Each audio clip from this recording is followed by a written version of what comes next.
with all due respect.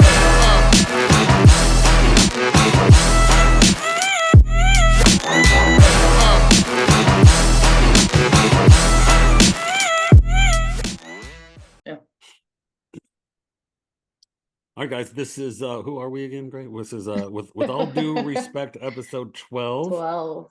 And I feel like we're flying by these episodes. I'm really intrigued by this one. Austin Albison, right? I said that right? Yep. Right. Yep. Peak recovery performance in Greenville, right? Yep, that's correct. And we had a great conversation leading into this about what Austin does. Man, this is stuff I'm passionate about. I think we're passionate about. Yeah. I read his bio and I was just kind of like, yeah, I'm in on this. This is good for me. This is good for me. This is right up my alley. Austin, tell us a little bit about who you are, what you hear. I think the coolest thing is you've been in Greenville a year and a half and you're rocking and rolling, dude. I like successful. They just got voted best business of Greenville stories. too. Yeah, we got both. Best in state. So best of South Carolina. Yeah, best in the state, which is wild. See, I love anybody that bets on themselves, right? Yeah. And I have like this horrible thing against the hospital system. I probably need to go to counseling and work for.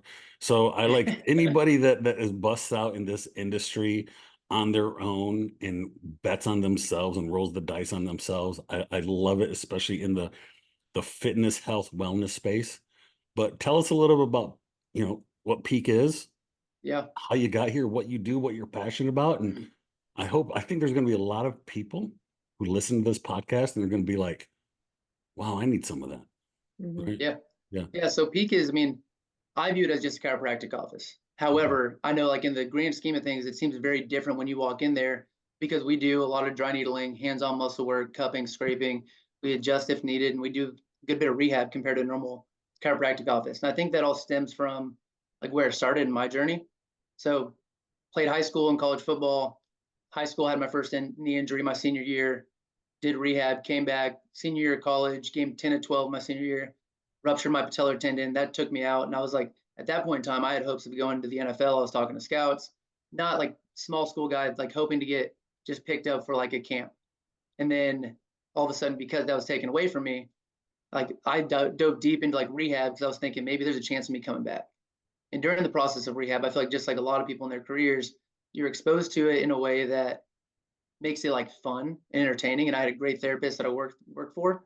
And then later began like actually working for as an employee. And so I worked in that rehab side and I was like, man, this is awesome. Like got the athletic training room, came back, became, I think just as athletic as I was, it was just my time had passed. Everyone had forgotten from me from like a football standpoint. And I was like, all right, what am I going to do afterwards? Because I had this knowledge and I have this like field that I love. So then as I'm looking through it, I decided to go the chiropractic route, mainly because there's a lot more autonomy in chiropractic as opposed to physical therapy, especially growing up in California, where a lot of times they're handcuffed by the medical association, where chiropractic is like the Wild West, where it's like, hey, as we're governed by ourselves, and as long as you don't injure anybody and you don't put anybody at risk, like, hey, go for it. Like you have more freedom to try things, do whatever you want. So I went that route. That took me out to Dallas, Texas, where I worked in an office called Kinetic Chain, had a great mentor there. Very similar model to what I run now. We had like you pay per visit, but then we also had a membership option, which allowed people to come in 2-3 times a week where it's like, hey, I'm not just looking to get you out of pain, but I'm looking to build a relationship and actually rehab you back to your goals. If there's any type of like hiccup along the way, you're already coming in, like, let's work on it. After being out there for nearly 5 years, I decided to open up Peak Recovery and Performance in Greenville, South Carolina. And that's really what our goal is. It's like, hey, take people that have some sort of movement issue, as far as like from a professional golfer to a mother or grandmother that's like struggling to pick up their kids and be like, hey, you have pain when you pick them up? Well, hey, let's look at how you move. Can we assess it? Can we free something up so you can get back to doing the things that are important to you and not have these little pains kind of get in the way? So that's really what we kind of thrive on. I think Gray mentioned this to you, and you mentioned that did you work on the tour? Have you worked with tour golfers? Yeah, I'm working on the tour this year. So actually in 2 days on Sunday, I fly out to Scotland. I'll be out there for 2 weeks, which will be a blast. But that's so cool. So casual. It's so casual. I know. I say casual because I'm going there for work, but I'm freaking pumped. So do you travel like, are there golfers paying you to travel with them? Or are you going with an association? Is it a group? I know a guy that I know another guy in town that does ART, and I saw you do ART, right? Yep. And he worked with triathletes, but the triathlon, the Ironman actually flew him to Hawaii to work. Like the individual athletes didn't bring him. How did you talk to about getting on the tour? Like who you met, like when I was in Dallas has become just a hub for golf in general. And when I was out there, the practice I was at, I got to know a good bit of guys that are on tour. And then the owner of that business treated a handful as well. And then it's just the timing of it was funny. As soon as I moved out to Greenville, they like had asked him, my previous employer, they're like, hey, do you want to travel with me this upcoming season? And there's 5 of them. So they hire us independently. So those 5 guys are essentially paying us to travel with them. And so my business partner now with the PGA, he called me and he goes, hey, I have 2 little ones at home. I can't travel 30 weeks this year. Do you want to, they already know you. Do you want to travel with me? And I was like, absolutely. Let's do it. Like it was a no-brainer for me. I mean, I'm sitting here with my wife and German Shepherd with no kids and ultimately the most freedom I'm going to have right now. And I was like, absolutely. I'd love to do this. Can you golf? It's been a great opportunity. I can golf. Not, I know, right? Let's put this in terms of, I can swing a club and hit it in the general direction. Am I good enough to even go win like a local tournament? Absolutely not. Yeah. No, and I found there's 2 populations that regardless of what level they're at or what age group they're at, if you can keep them doing what they love, they'll pay you a ridiculous amount of money. And that's golfers and long distance runners. Oh, 100%. If you can keep up with it. If you can keep a runner, you know, I had a dad, my dad ran over 20, my dad ran like a 2:45 Boston Marathon. Oh my God. Golly. And I mean, he's not like, he's like tall and long and he had 2 knee replacements and like a back surgery. And I think after that, he's like, I think after I do this, I can still go running. Right. It's like, it's unbelievable runners, right? Like, you're like, probably not, Dad. Probably not. They're addicted to it. Right. But, if you can keep a golfer or a running doing those 2 things, I don't care if it's a 70-year-old guy that's at his local club golfing, if you can keep him swinging the club, he will pay you ridiculous amount of money to keep him healthy. Doing what he loves to do. I think the thing with both those though, it's they're both sports where like you could always find something to improve on, right? Even as you get older, you could be like, hey, maybe I'm not doing a marathon, but I can improve my half marathon time, right? So the distance might get shorter, but there's always something you can improve on.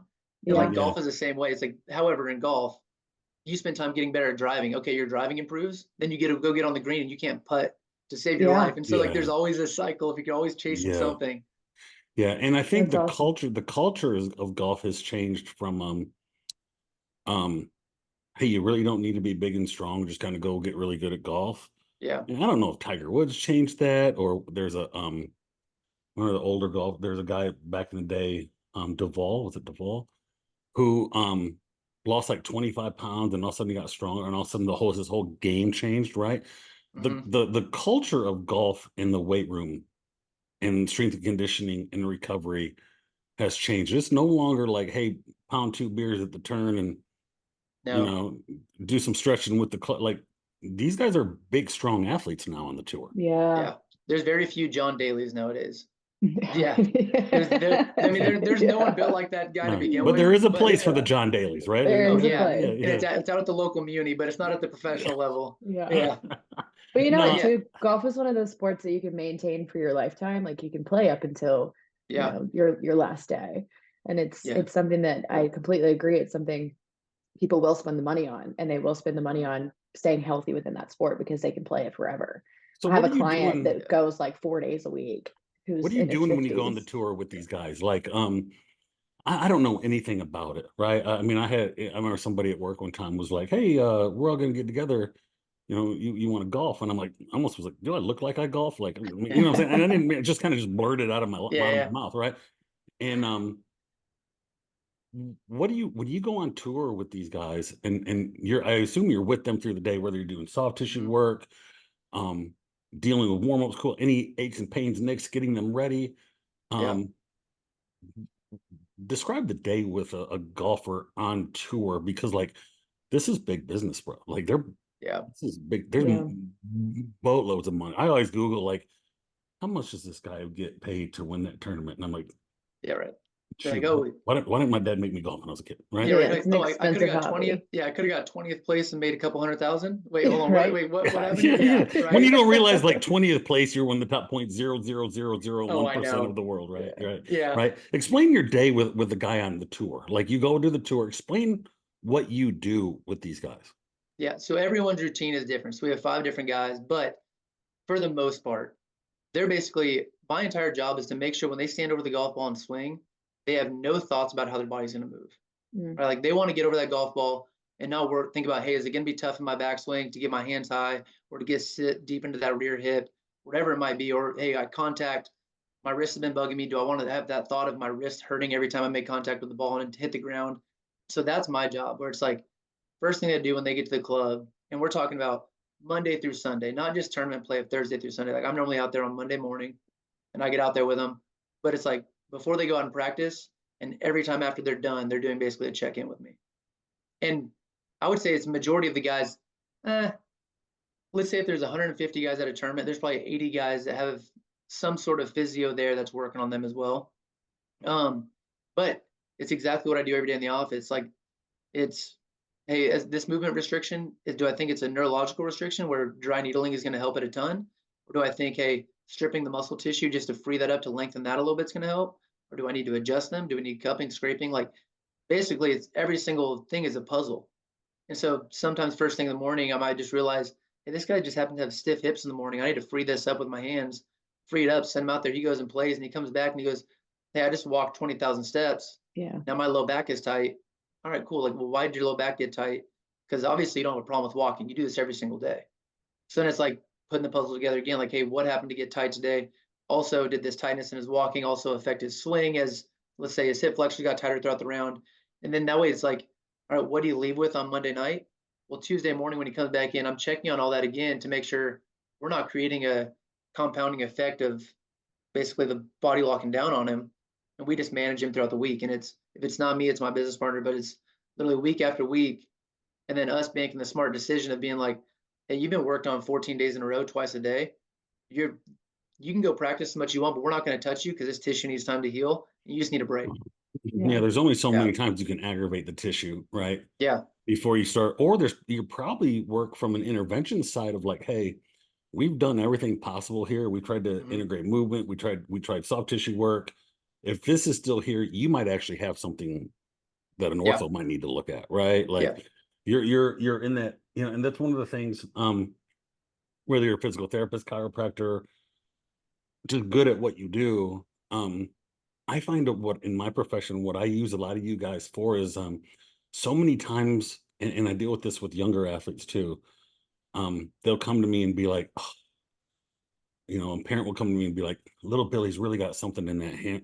I think we need to go to the orthopedic. I'm like, well, orthopedics do surgery, right? Like, like, no, like we're not every little thing, right? I mean, we had a kid that had like a grade 1 ankle sprain, and the mom was like, oh, we're gonna have to go to the ortho in the morning. I'm like, oh my God, their job is to cut and sew and put things, like their job is to cut and somewhere along the, and I think we're getting out of this model where parents, people think the orthopedic is the beginning and the end of everything, right?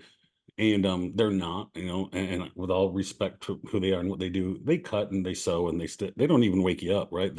I always tell people, it's like, man, most important guy there is the guy that wakes you up from surgery, right? Like, the anesthesiologist is the guy I want to meet. Like, did he get a name? Right? Like, is he waking me up? Like, I had a buddy of mine with an anesthesiologist, and he's like, yeah, I don't get paid to put people to sleep. I get paid to wake them up. And I'm like, ooh, I said, but I use guys like you as like the to save people money, right? Like, because here's what's going to happen when you go to an orthopedic. Okay, it's going to take you 3 weeks to get in there, right? First off, it takes forever, right? He's going to look at it. He's going to order an X-ray. Then they're going to order an MRI. Then they're going to nail your insurance, and then they're going to come up with something else, and then you're going to come back to the point. You're going to have all this whole time. They're going to be like, well, we're going to write you a script, so you need to sit out for 4 weeks. And I'm like, here am I as a guy that's working with athletes being like, we have a grade 1 ankle sprain. Yeah, like you're and we're sitting for 4 weeks because a nervous mom. But if they go to a guy like you, right, or people that you trust in this industry, it's, hey, you don't need to see an orthopedic. right? You need these sort of things and work through these movements. We'll cup it, we'll integrate motion within it, and all of a sudden you're back on and you're gone, right? Yeah. And that is so valuable to people because even I don't care if it's the 16-year-old athlete or I live in the jujitsu world, right? We'll go roll and do jujitsu if our leg is falling off. Like literally, like I have to be almost dying to not go to class, right? But I have somebody here that's like you, or if I live in Greenville, somebody like you, where they can kind of work an intervention of they can be like, either be like, hey man, you just need 2 days ibuprofen, do these movements, do these things. It's going to be uncomfortable, but you'll work through it. It'll heal, have fun, right? Do these things. But there's also the guys like you that will go to me and be like, dude, you probably if it's been swollen for 5 days, it's probably broken. Yeah. We should probably pump the brakes. Let's actually just get a full assessment on it first. Yeah. Right. Or because, one of the biggest things I'd like for you to talk about this too, and I think a lot of people are going to relate to this, is I read a study where like 70% of active people at some point in their life are going to have, like, what do they call it? Unspecific low back pain. Right? Everybody in their life at one point is going to have low back pain. There's so many causes of that. There's so many things. We're a sitting down community. We don't lift. We don't move, right? But I tell you, I've heard people say the fastest way to get back surgery is to get the first back surgery. Right? Right? You hear that? Is that something that you see a lot? Is undiagnosed or unspecific low back pain? Is that what percentage of people do you see that come in and be like, I just have generalized low back pain? Man, when it comes to low back stuff in general, I mean, I'm looking at probably half the low backs that I see are someone's like, I don't remember having an injury. I just woke up and it was there. And so it's just figuring out essentially what happened here. Like what triggered this response from your brain and your nervous system to essentially put pain in a location where you didn't create any sort of tissue failure, and then figure out like what do we need to change from there. Because that's the thing, it's like when people stop loading their back, then all of a sudden it becomes weak and then becomes more susceptible to these like reoccurring flare-ups and injuries, even if they're not. I mean, the biggest thing here, and I have this conversation with people all the time, they'll be like, hey, my low back hurts when I don't move, but then I start moving and it feels great, and then I go sit on the couch again and it starts hurting again. I'm like, well then, hey, you just diagnosed yourself. You're like, movement's the solution. So therefore we're dealing with an inflammation-based problem, because when you're using your muscles, it's flushing all that inflammation into your lymphatic system. Then you stop moving again, inflammation comes back in. So we just have to figure out, why is your body basically causing this trigger to drive inflammation into this tissue that's should be resilient. Our low back is not weak, it's strong. Right. It's designed to take on load. So why is it not? And I think a lot of people get nervous about low back pain too, because people can feel their low back when they're lifting, and it's feeling soreness in your low back is normally a normal thing. Like it's going to happen when you start lifting, and it's going to happen over time as you get heavier in your weight. So I know a lot of people will come in and be like, I'm nervous about my low back pain. Like I should stop exercising because I'm hurting myself. And you're like, no, it's a part of it. It's a part of a little growth pain that you might experience. Yeah. Have you ever read, I was just looking for it just now, The Science of Pain, or is it Pain, the Science of Pain, or something like that? Have you ever heard of that book? I've heard of it. Yeah. Another one that I like is The Body Keeps Score. The Body Keeps I've Score. heard of that one. Body Keeps Is that Score. about the science? Is that kind of like The Body Keeps Score? Okay. Body Keeps Score. Okay, Yeah. write So that down. I mean, it basically is, to sum it up, emotional and physical trauma, right? Like we do such a good job, whether it's good or bad, right? But we do such a good job of holding on to past traumas. And when it comes to low back pain has a huge psychological component to it. And so it's really weird that, let's say you flare your back up once, like let's say you have a disc injury where that disc is essentially putting pressure on some sort of, whether it's a peripheral nerve, the spinal cord, whatever it might be to some degree, that disc is going to heal over time. People don't like, a lot of people still are in this idea that disc doesn't heal whenever it's the same as every other tissue. Majority of the time, I think the stat right now is like, it's well into the 90%. I don't want to butcher it, but it's well into the 90% of like disc injuries that heal that don't need a surgical intervention. However, we still think that if you have a disc injury, we need to get it cut out so there's not pressure on the nerve. It's like, hey, I know there's pressure on the nerve and it sucks now, but 1 year from now, not getting surgery, you're gonna be better off than if you do get surgery. Mm. But regardless of, like, what I was coming back to with Body Keep Score is, like, we've had, let's say, a previous disc injury where it caused that basically pressure on a peripheral spinal nerve. And basically, as soon as we get any sort of stress of tissues around that area, the brain goes, oh, I've felt this before. And it starts to lock everything down again. Even if we haven't created new tissue damage, it just immediately goes, I'm going to protect the central nervous system because that's the most important thing we have. And so it'll just shut everything down as if you have the same injury. So whenever we hear about bad flare-ups, that people are afraid they keep injuring their back, what happens is it's more or less just the body going into protection mode because it knows what we've experienced before and it doesn't want to deal with that again. Wait, is it kind of like, okay, so what I'm comparing it to in my head is I get a headache in the same place every time I get a headache. But every time I have back pain, I also get back pain in the same place that I have back pain. Is that what you're saying? Like it appears in the same place, or it's just the body having the same response? Yeah, so it can most likely, well, there's that bunch of things pop up on my screen. There we go. It'll most likely like manifest in a very similar location. Not always, but it's like general. It goes, hey, I've had pain here before. If I have anything that triggers it that I think is remotely close to the same injury from the past, I'm going to basically put that pain there basically as a guarding mechanism. So if I lock everything down, you're going to move less and we're not going to create more damage, even if you didn't recreate damage again. It's like, do you work with a lot of chronic pain? Do you have a lot of long-term clients that have been chronic pain type people? Yeah. The science of pain is an interesting thing. I had, I obviously never got an MRI. I got an X-ray. I had two open par fractures. Because I've treated my body like a trash can more than anything in the last 25 years. And I tell people I'm the worst client you'll ever. I am my own worst client in the history of the world, right? And one of the injuries caught the peroneal nerve, and to the point where like halfway through the pain, it was what I described as like an 8.5 to 9 out of pain. And my buddy that treats me here is like, well, what's the pain like? And I was like, well, if you ask me right now, I'd rather cut my leg off than have he's like, yeah, let's play a 10. That's a 9. Like, if you want to saw it off, you want to saw your foot off, right? And it gave me drop foot for a while, and it came back.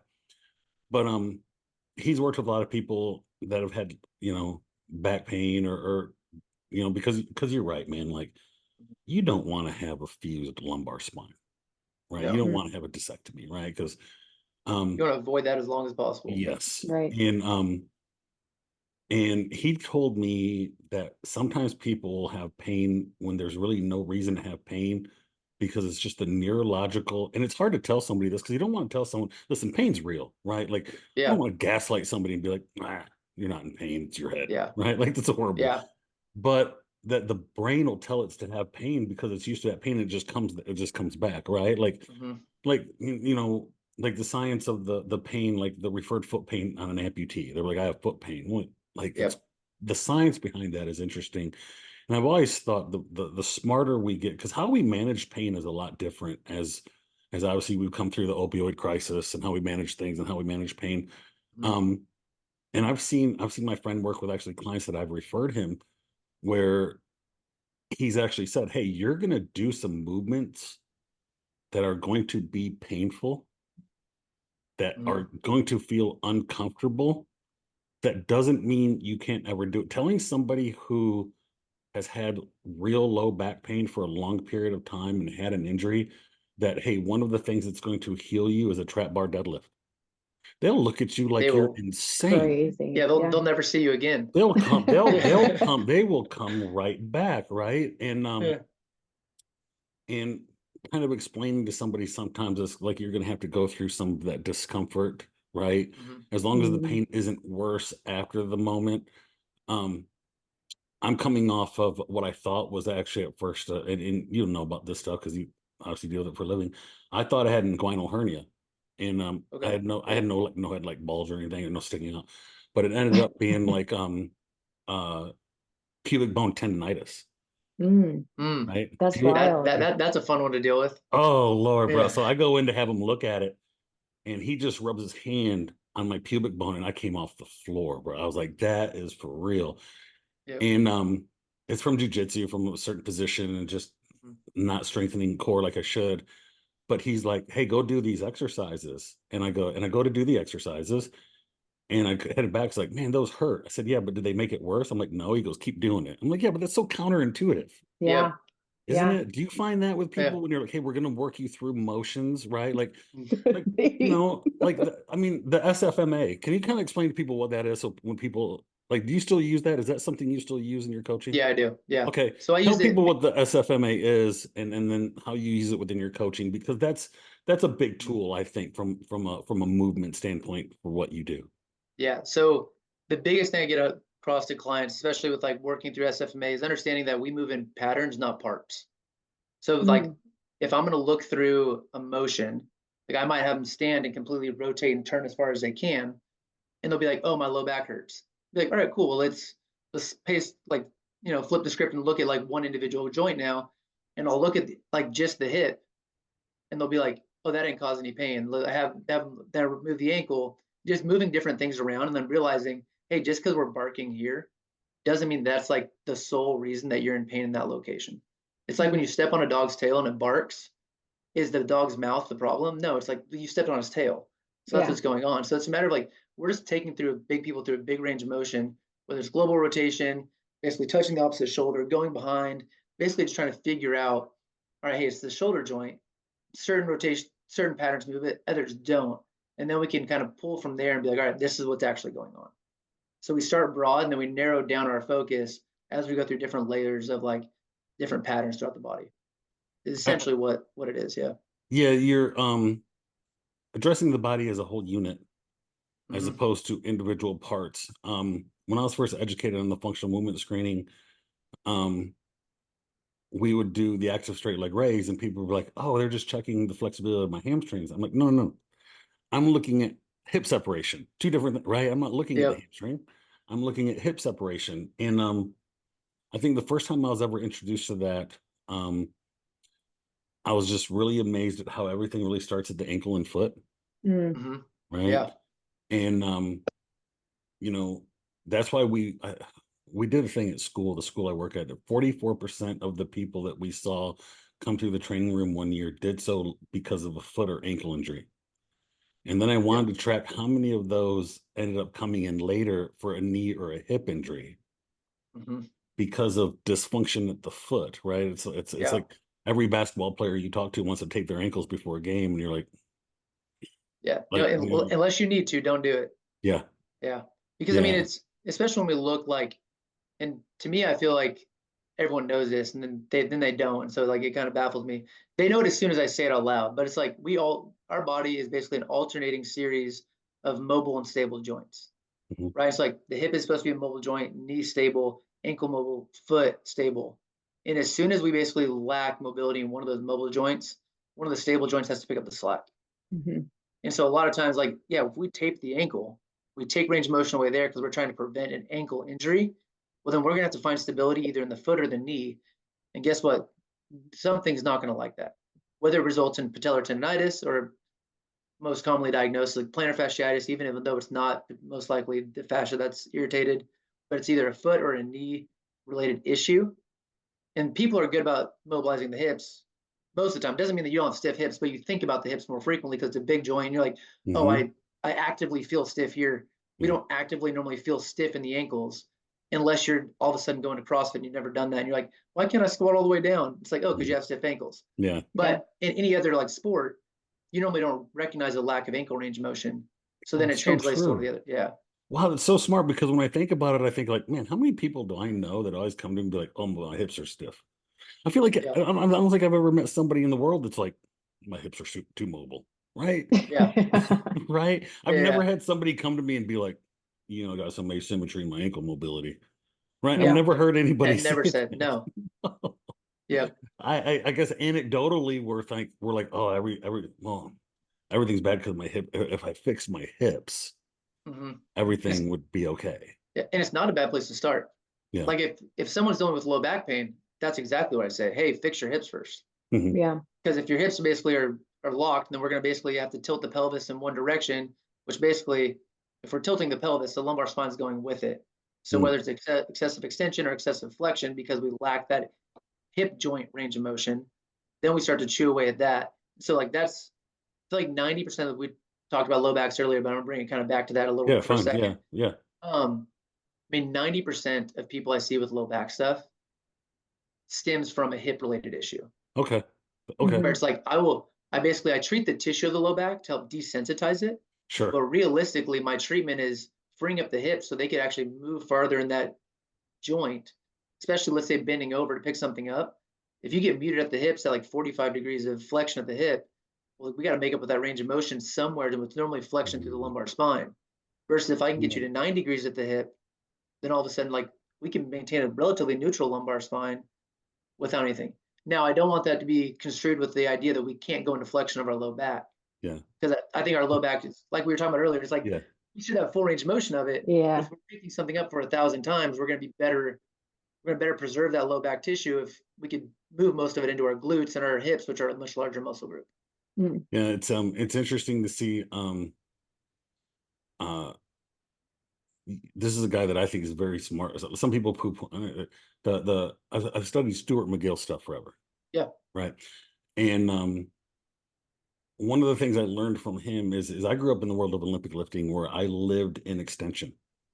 Yeah. Like I would walk around the room in constant lumbar extension. Right. Yeah. Like just everybody's like, hear people be like, oh, that guy's got a big butt. No, he's sitting in lumbar extension 24/7. His sacrum's like flipped up facing the sky. And and then as I started reading more and understanding more about how the body should move, understanding that sacrum and that hip has to be able to rotate and move and flex and extend and bend. And then you got into the world of people doing Jefferson curls, right? Yep. And I remember the first time I started doing Jefferson curls for general low back discomfort, I actually hurt more for the first 2 weeks. Like I was in more pain for the first 2 weeks. Yeah. Like, because my body was not used to that, my ligaments and my tendons and my spine, because I've been so conditioned my whole life to stay in an extension. Now I'm like doing I don't load it because I don't know if that's something you like bar deadlift load, but I mean, I'll do 65 pounds Jefferson curls for 5 with a good stretch all the way down and then feel good. And now like, I'm like, wow, who would have thought in 2024, after so many people told me to never load in flexion, here I am loading in flexion, and I feel way better. Man, I've seen guys build up to like 315 on a Jefferson curl. That's like wild stuff. No, but insane. it just goes to show, like, if someone could do that, do I recommend that for most people? Absolutely not. Right. Of course, It's something you build up to. But I think that should show, like, hey, if we think about the disc or low back as a weak set of like tissues, well, here's your proof that it's not. Like, it can be as resilient as you train it to be. True. That's very true. And that's like all back to what we were saying at the beginning too. Just we're being more exposed over time to movements and the science behind them and how healthy you can build the athlete with these movements. Yeah. That's insane. 315-pound Jefferson That's curl. great. Like, You've seen someone do a Jefferson curl. That's great. I've seen people deadlift that didn't know they were doing a Jefferson curl with 315. Yeah, right. I feel like that's probably most gyms. Though, I feel like I've seen that my whole life. It's like, oh, it's every Jefferson curl. Like, no, it's a deadlift. You heard like old powerlifting Westside Barbell Louis Simmons used to say, if you don't train in a weak position, you're going to hurt yourself when you get in there, when you get in that. So true. Right. Yeah. So he used to do like a rounded back deadlift, like a warm up, because he's like, well, if you don't, you're going to get in there in a deadlift, right? You're going to get in a compromised position for a heavy single deadlift. Like if you're going for a max, right, you're not going to stay in this perfect, wonderful posture forever. Right. No, not at all. You're going to get in that. And that's, the whole idea of like the perfect posture anyway, is just kind of like that weird kind of, I bet you have golfers that if you actually corrected some of their posture all the way, they'd become worse golfers. Yeah.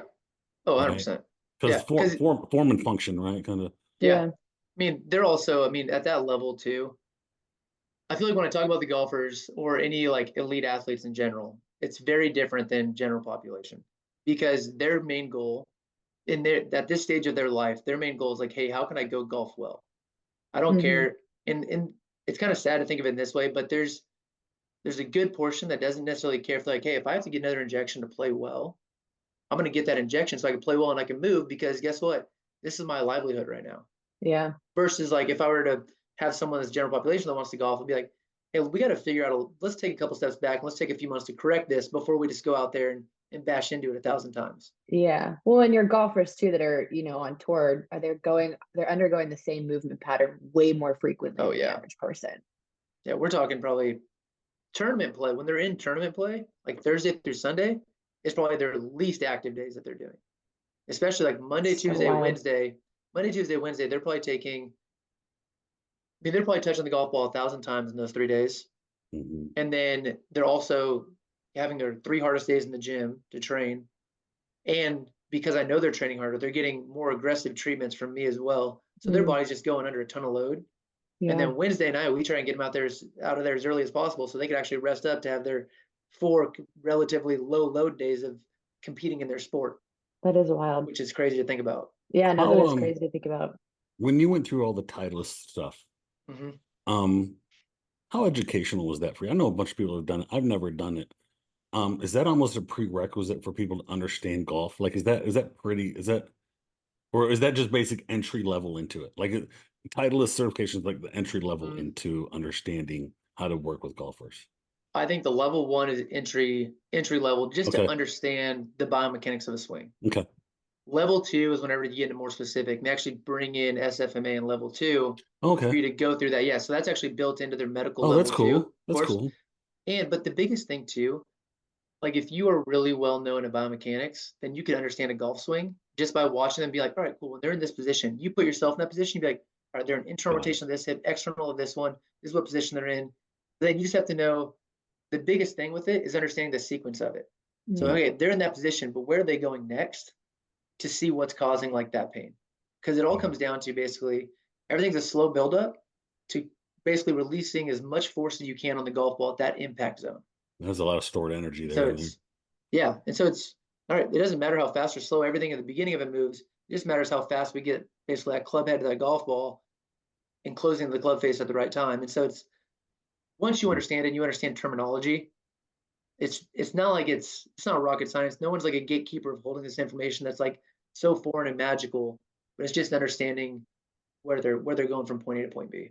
Yeah, I'm sure there's research of people who've done like how many like pounds of torque go through the body, and then they do it over and over and over in the same position over and over and over. I gotta agree that at that level, just body aches and pains are it's just industry hazard, right? Yeah. It's industry hazard. We had a baseball guy on here one time, a physical therapist works with other baseball guys, and we kind of told, if you tell a 20-year-old high school college kid, hey, you throw 85 now, maybe you'll top out at 89, but if we do these exercises and all these things, you might throw 96, you'll get drafted, but you'll probably have 2 Tommy Johns. We're all like, sign me up for the Tommy Johns. Yeah, right.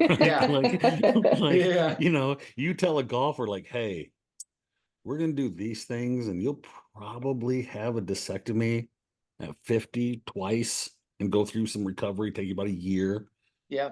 But you're going to probably be top 10 on the tour. They're like, but like, I can't even hate on that, because if you told me if I had 2 surgeries in my career of lifting weights, just as a person that likes to lift weights, I'd be like, okay. Yeah, it is what it is. You're also saying, if you're saying at 50, you're basically telling someone, and I think all of us would take this.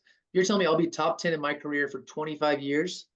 Hands down, I'm going to take top. Yeah. Easy. I'll be ready to retire by then. It's fine. I'll forego all of that. That's just the price of entry, right? That's just the price of entry. And I mean, I put CrossFitters in there too. If you say I will keep doing this and you can still do CrossFit, they'll be like, I'm good. Oh, yeah, they would. I'll keep going.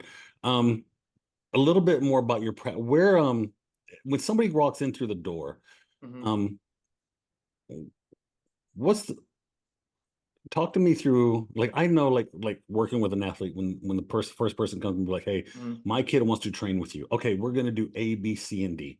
If somebody walks into you and it's like, hey, I could just have some general discomfort. Well, what's the typical client? What's your typical average everyday client that walks in through your front door? What are they looking for? Typical client's probably mid-30s, looking basically to stay active, whatever their hobby is. Perfect. Right. Yeah. And that person walks through your door, right? And maybe they do a little bit of CrossFit, they lift weights, run a little bit, want to stay active, want to stay general population, play sports with their kid. Like, that's a big thing too. I'm dealing with this population is, you're 35 years old, you got a 10-year-old, and you're like, man, I can't play with my kid because I'm dying. Talk to me through your what's the first thing you lead to? How do you determine what modalities you go to? You do so much there.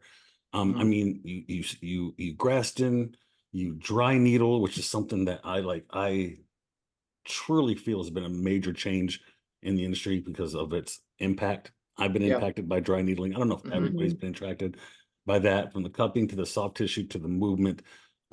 Shoot, you did all the OPEX work, so obviously you know how to strength and conditioning people and train them that route. It sounds like you got the full process from looking and seeing what the problems, to chiropractic care, to soft tissue, to integrating into movement, to then integrating into strength and conditioning, quantity of movement, and out the door.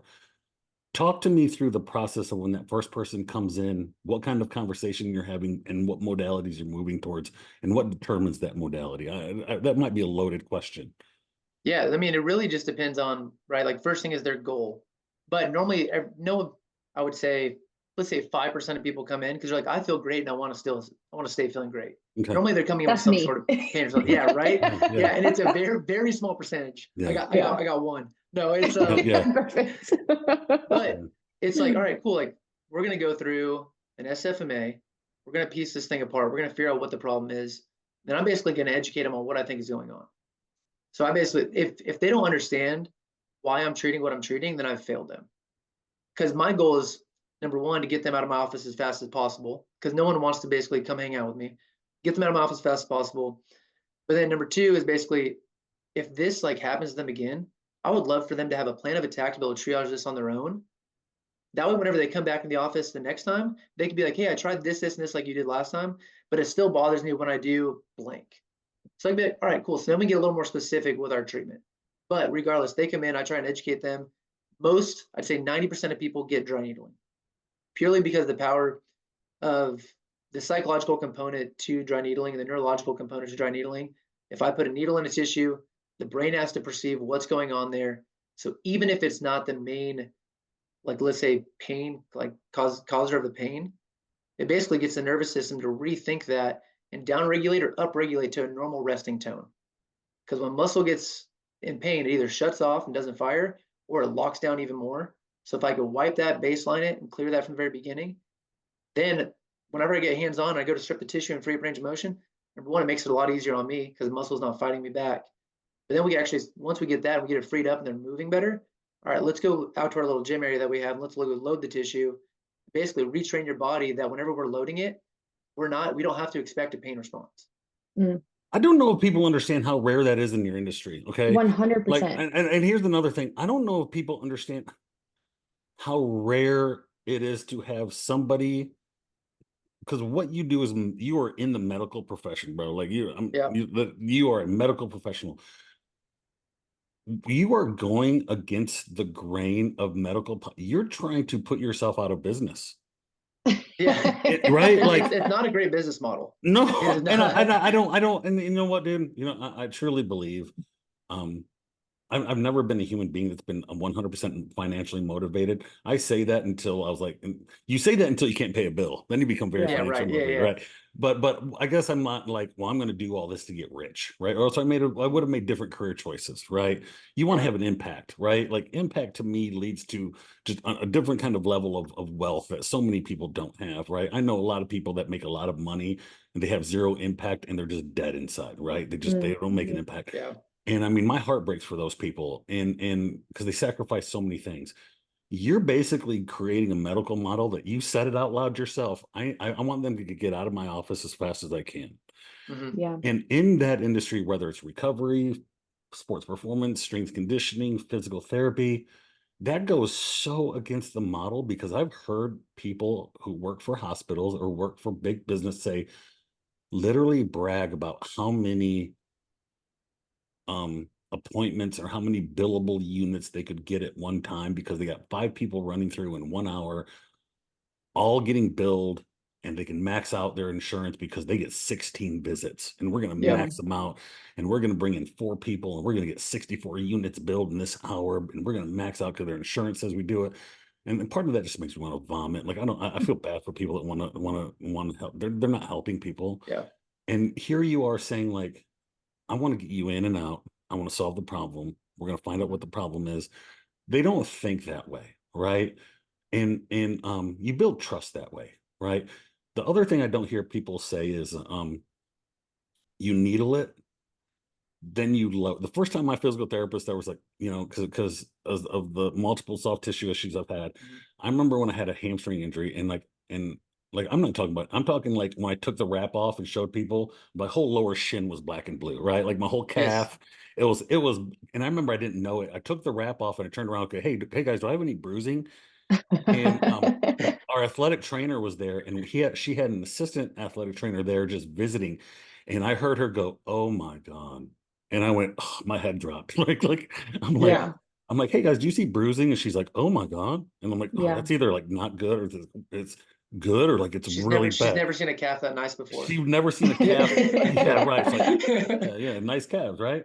But the bruising was so bad, right? And I'm like, well, that's a grade 2. And I go to the physical therapist, and we go through the process of trying to reconnect some tissue, and he starts dry needling it. I remember the first day he's like, hey, we're going to needle this thing and then go recreate the pain through loading. And I'm like, we're going to do what? Yeah. Excuse, who are you talking to? Right. Yeah. Like, what do you mean? Like recreating the pain and then loading it. Like, can you but that's the goal. What is the science behind that? Like, what is the idea? Because he literally said what you just said, man. He's like, we're going to needle it. We're going to desensitize a little bit. And then we're going to go see if we can recreate that pain and load it. And I'm like, that goes against my thought process. It's twofold. We're going to needle it. There's a couple different reasons why we needle. Number one, we'll needle basically to get that up or down regulation of the tissue itself from the nervous system. The second reason is because we're going to get a little bit of micro trauma. We're going to drive a bunch of blood into the area, because we're also tricking the brain to think, oh, there's new trauma there. So we're going to get all the good inflammation that comes with trauma of an injury and kind of re-stimulate that healing process to start again. But we go and load it. There's times, like we talked about earlier, that we're okay with you having some discomfort. But ideally, it's like, hey, if we could load it, even though you're somewhat injured right now, and get minimal pain response, then we're getting the brain to realize, hey, we could load this tissue and not have to freak out and panic every single time. And normally we could do that by putting you in an isometric position where all the tissues are loaded, but we don't put the attention on loading the tissues. We put the attention on your breath when you're in that position. We can get someone out of this sympathetic drive as soon as it's loaded, so have them focus on a good diaphragmatic breath and drive them into parasympathetic while still having that tissue loaded, and start to basically re-educate the entire movement pattern for them. This is why I literally love coming into your office though and hearing you talk about this stuff, because it's so valuable for somebody to take this into their own sport or their own lifting journey, is because you're explaining everything in a way that people can obviously understand it, but also in a way that's going to get other people to think about, like, my injury is not just my side of pain. My injury has so many other different moving parts, and this is how I can potentially avoid an injury later on, or this is how I can move a little bit better in a different pattern so that I don't always feel that injury.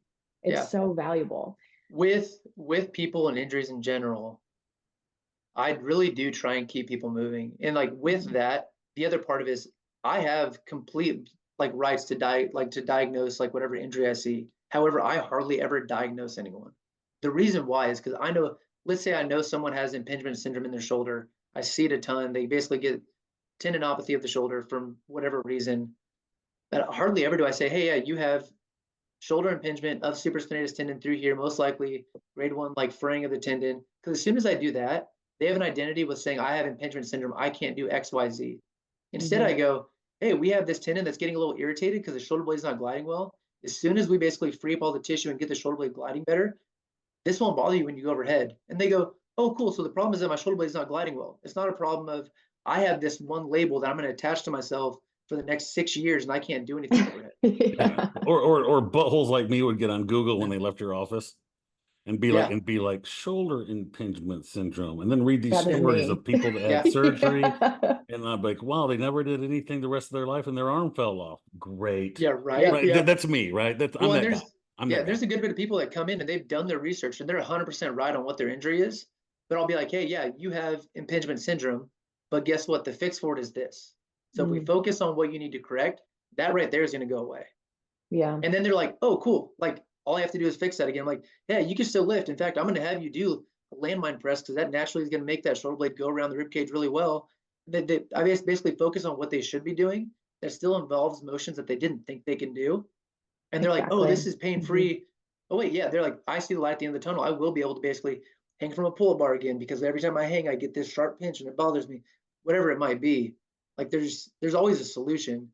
I mean, maybe sometimes the solution be referring someone out, but for sure, right? Yeah. But it sounds like you also understand that, like, I'm going to do all I can within what I know. Yeah. Right. And maybe we have to go other places. It seems like a guy like you would work great in the center of the care process, where like you're the center of it. You're the main contact for somebody who either I can handle it myself or we need to move you into certain areas, because man, going through the continual care process for somebody that's injured, they can get lost. Yeah. In that process. And all of a sudden they're 3 MRIs back, they're $8,000 deep. Right. I mean, dude, I got on Google the day I kind of started having that discomfort with what I thought was the hernia. And I'm already like, I got to go find a surgery, got to get mesh surgery. I'm done. This is 6 weeks. I mean, those tendonitis in the pubic bone was blue. Yeah. Trust me, it sucks, but it's not surgery. Right. Yeah. But I do think there's a medical community of people on their way out that were the, well, you'll just never squat again. You'll just never do a lunge again. I think that population is on their way out. And there's a newer group of people coming through. Me and a friend of mine recently won a battle. I say this won a battle. It really won a battle. When it's about a kid, it's not a battle, right? But there is a battle. And he had an incomplete par fracture. And we went back and so it's still connected a little bit. And then they went back and be like, man, it looks like you had a par fracture again at like 13, 14. You have one healed, right? And the doctor came back and was like, we're going to put him in a bob brace and shut him down for 8 weeks. And I'm like, that is the last thing you need. Like, I'm like screaming at them. Like, I bring the mom in, I bring a physical therapist friend in. We have these conversations. We're letting them know that, like, hey, you have a choice here. Like, just because the orthopedic says this, here are some other things. Like, we're really nice about it, right? Here's some research to look at with the bob. Here's the benefits of shutting down. Here's the negatives. People used to shut down par fractures completely and just brace them. And if you don't know what a bob brace is, I mean, it's the big brace that wraps you around, that looks like looks like you're in a car wreck, right? Yep. And the parent was so cool. The parent's like, hey, told the orthopedic, hey, we'll take your recommendations and we'll decide what we want to do. The patient took control. The patient should take control, right? Like, right. 100%. The patient runs the show. Like, you need to listen, but like, do your research. And we ended up kind of not convincing, but working them through the conversation. We're like, you're not going to use the brace. You're going to shut down for 2 weeks. Then we're going to do this for 2 weeks. Then we're going to do this for 2 weeks. Then we're going to do this for 2 weeks, because you don't want to atrophy around the core. We got to do other things. You can always work around certain things with that to get better. I think that methodology and that mindset is becoming more and more popular. And the doctors that say things like, yeah, you had back injury, you should probably never squat again. You should probably never deadlift again. You should never, reach over your head again. What? I think I feel like that population is on its way out. Yeah, I agree. Agreed. I think hey, for some surgeons that are unfortunately just in the business of trying to make money instead of do best for their patients, they're actually giving themselves job security down the line by getting someone to get extremely sedentary. But I think I want to say the doctors that I work with and that I know well around the area, like, none of them are like that. They're very quick to refer, whether it's not to me, to a physical therapist, to somebody else, and at least be like, hey, I think there's this, what you're presenting has no need for surgery. We have other ways of taking care of it. If this does persist, like, come back, but we're going to try a good bit of other options before we even look down the road of cutting you open. Yeah. Which I appreciate. No, 100%. And that's where people like you can keep people moving and active and healthy. Man, I think obviously I think of being there a year and a half. You've been, what was it, voted best in South Carolina, voted? What were you voted? Best chiropractic office in South Carolina. Because there's so much more than that, right? Like, like you said, you open this up and say, hey, I'm a chiropractor by trade, but you're not. I mean, you do a lot more. Like, that's a modest entry into what you do, right? Yeah, I was about to say, I've been going for like a year now, I Yeah, think, and I've been adjusted one time. Yeah, right. Just once. So And everything else has been other work. do you feel like this is the model where medicine is really headed? Do you feel this is an up and coming? I do. I mean, there's so many organizations around like cash pay versus insurance pay. There's so many organizations around the modalities you do, and I think there's a younger population of people that want to stay active and moving and healthy for the rest of their life. Do you feel like this is a growing model for you to do what you've done in a year and a half? I feel like the answer has to be yes. Yeah, I think so. I mean, I think the grand scheme of things, the closer, a good personal trainer, physical therapist, and a chiropractor start to resemble each other, where we can basically delineate the different like professions, I think we're going to be better off. I think it's a good problem to have a lot of really good practitioners that do a lot of the same things. Yeah. And I think the problem with these professions, though, is that physical therapists and chiropractors naturally have a feud of not wanting to be the other one. Where I'm like, hey, let's just put this aside. And it's like, if you know that you can do what's best for the patient and it happens to look like a different profession, then just do it. Like, don't worry about it. Yeah. And also I think it comes with, like, we're a cash-based practice. And the reason we are a cash-based practice and we don't charge per modality, we're just one flat rate. It allows me to basically do what I think is best for someone rather than trying to essentially charge nickel and dime for different things. Same reason why I don't want to go down the insurance route, because then all of a sudden I'll start putting, I'll put them on stim and a hot pack, and I'll do this roller table, and I'll start buying all these things that I could charge for, because at the end of the day, I'm human and it is a profession, and I don't want to get caught in that at all. So I remove the option of me basically falling down that rabbit hole by basically, hey, we're a cash-based practice. We do one thing and charge one price. And it allows me to do what I think is best for a patient. Then it's like, sweet, cool. Now all that's taken care of, and I can just be myself. Yeah. And look at the person in front of me and decide what's best for them. Yeah. That's awesome, man. I think it feels encouraging to meet people like that. I surround myself with people that have very like-minded like you, and that's why, like, when I read your bio, I remember being like, oh, this dude, like, I think he gets it. That's the only way I said, I think he gets it. Like, I think this dude gets it. Like this dude totally understands where people want to go and be healthy, and work in the areas of intervention, but then keep people healthy. You got an array of things that you've been educated on. Can you tell people where to find you, where you're at? If people watch this and want to get in touch with you, I promise you probably have people that travel from you probably have people that we do drive a good bit around like upstate and throughout South Carolina. But we're like downtown Greenville, so 1322 East Washington Street. If anyone's local, they'd know that. But otherwise, think about downtown Greenville, right near the Greenville Zoo. Instagram, we're on the Peak GVL, so _peak_GVL. Yeah, we'll share that with people. We'll let people know if we can put that up and how to contact you, man.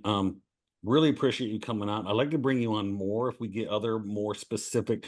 One thing I am working on is I'm trying to put together like a roundtable of people who do what you do, and having conversations that we record online with, whether it's physical therapists, chiropractors, people that do certain things, where we start offering a community of people through our network around the state that people can use as a resource. Like, I kind of feel like I have a medical team. Like, it's my wellness team. I do feel like I have a medical team, right? And it's whether it's massage therapy, an athletic trainer, physical therapist, people. I have like this little group of people that I can hit me up, that I can go back and kind of communicate with. I think it's good for people to have that, because I do think there are people that when they get injured, they have no clue where to go.